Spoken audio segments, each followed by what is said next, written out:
Your ability to see option and find answers. जब जब जीवन में कहीं रुक जाओ, अटक जाओ, ग्रोथ कम हो रही हो, तो बैठो अपने लोगों के साथ और संभावनाओं को ढूंढो। कुछ बड़ा हो सकता है, कुछ बड़ा हो सकता है, कुछ बड़ा हो सकता है। अचानक टोयोटा रुक गया, पूरे वर्ल्ड में अचानक टोयोटा रुक गया। टोयोटा ने कहा कुछ देखो रे, ओए देखो भाई देखो, कुछ मिलेगा, कुछ इशारा मिलेगा, कुछ इशारा मिलेगा।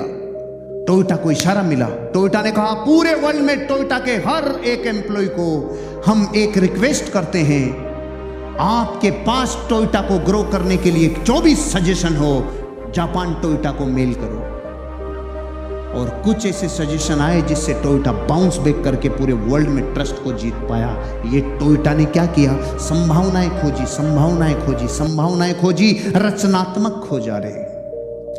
अचानक कोलगेट का टर्नओवर गिर गया। अचानक कोलगेट नीचे की तरफ जाने लग गया। जिस देश की नसों में कोलगेट ही बसती थी, जहां पे टूथब्रश, टूथपेस्ट का मतलब कोलगेट होता था, वहां कोलगेट की सेल गिर गई रे। कुछ तो भारी था। उन्होंने कहा बैठो बैठो बैठो, अरे सुनो रे भाई सुनो, देखो देखो संभावनाएं, देखो देखो देखो। एक आदमी ने आके बोला सुनो रे भाई, ओए तुम्हारा छेद बड़ा कर दो, कोलगेट का मुंह बड़ा कर दो। तो भारत के लोगों को दबा के निकालने की आदत थी ना, तो जो 30 दिन में खत्म होता था वो 10 दिन में खींच दिया मीटर। तो कोलगेट का टर्नओवर 4 गुना हो गया। अरे सुनो भाई, संभावनाएं खोजो, संभावनाएं खोजो, संभावनाएं खोजो। टाटा का सब लुट गया था, सब बेचने की कगार पे आया। टाटा ने बोला सुन रे, संभावना खोजो रे, संभावनाएं खोजो, कुछ मिलेगा। असली मानव वो जो उठने के लिए संभावनाएं खोजे, जो कठिनाइयों में से अवसर को ढूंढ के ले आए, वो है संभावना। एक आदमी था, बड़ा व्यापारी था, और बड़े व्यापारी के पास ये ऑप्शन था कि वो अपने 3 बेटों में से अपना धंधा किसी को भी देना चाहता था, लेकिन योग्यता चेक करना चाहता था। उसने कहा मेरे 3 बेटों की परीक्षाएं करता हूं, इनमें से जो योग्य होगा उसको मेरा व्यापार विरासत में देके जाऊंगा, उसी को वसीयत करके जाऊंगा। उसने तैयारी कर ली, बड़ी तैयारी कर ली, और तैयारी में उसने 3 बेटों को बुला के बोला बेटा, अपने से 20 किलोमीटर दूर बौद्ध भिक्षुओं का एक मठ है, तुम जाओ और उस बौद्ध भिक्षुओं के मठ में कंघियां बेच कर आओ। बौद्ध भिक्षु का मतलब है भाई बाल नहीं है। 3 बेटों को समान अवसर दिया, समान संभावनाएं दी, लेकिन अनादि से जैसे कोई करम फूटा निकलने वाला है तो निकलेगा ही, जैसे कोई घनघोर अंधियारों में से भी जो रोशनी निकाल के लाएगा वो लाएगा ही। अब काम ऐसा दिया है, जिस इंसान को बेचना है उस इंसान के पास वो पर्पज ही नहीं है जिसको वो जरूरत है। लेकिन उन्होंने बोला जाओ बेटा, तुम जो करके आओगे उससे ये तय होगा कि तुम्हारे में व्यापार है कि नहीं है। Creative capacity. पहला बेटा आया वापस और उसने कहा पिताजी एक कंघी बेच के आया। कैसे बेची बेटा? पिताजी मुझे पता था कि जिस व्यक्ति को मैं कंघी बेच रहा हूँ उनके बाल ही नहीं हैं, तो मैंने उनको ये कहा देखो भैया आपके बाल तो है नहीं, लेकिन फिर भी ऐसी संभावनाएं बन सकती है कभी से कभी कि आपको ये कुछ किसी न किसी काम में आ जाए।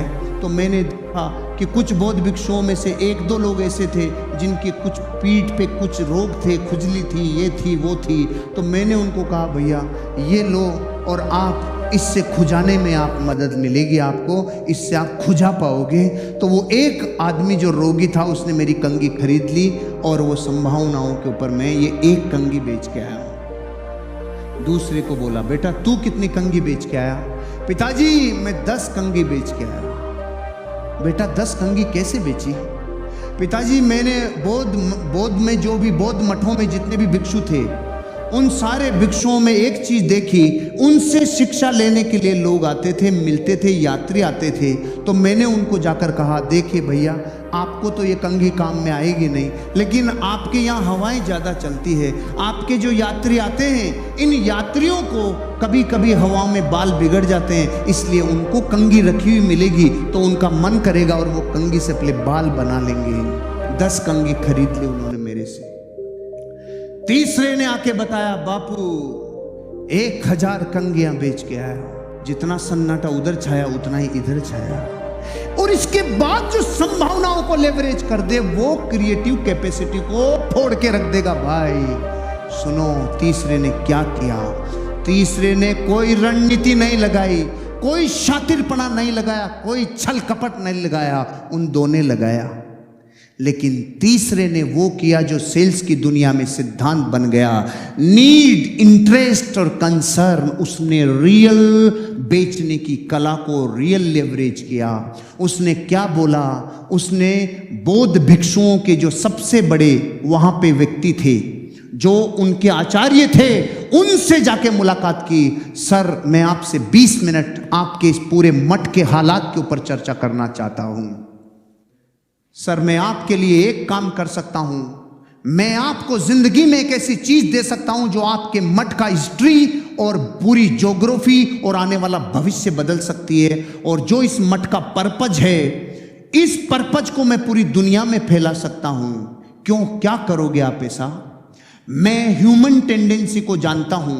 अगर ह्यूमन टेंडेंसी से कोई चीज कनेक्ट होती हो और आप जो देना चाहते हो वो उससे कनेक्ट होता हो, तो लाइफ टाइम आपके प्रवचनों को मैं ताम्र पात्र पे अंकित कर सकता हूं। मैं आपको ये कंघी दे रहा हूं, कंघी के ऊपर का जो 1 इंच का हिस्सा आता है, इसके ऊपर हम आपके पूरे प्रवचनों को उकेर देंगे। जब जब वो लोग बाल बनाएंगे तो पहले प्रवचन की लाइन पढ़ेंगे, फिर बाल बनाएंगे। जीवन भर आपके प्रवचन लोगों की जिंदगी में डेली वैल्यू ऐड करेंगे।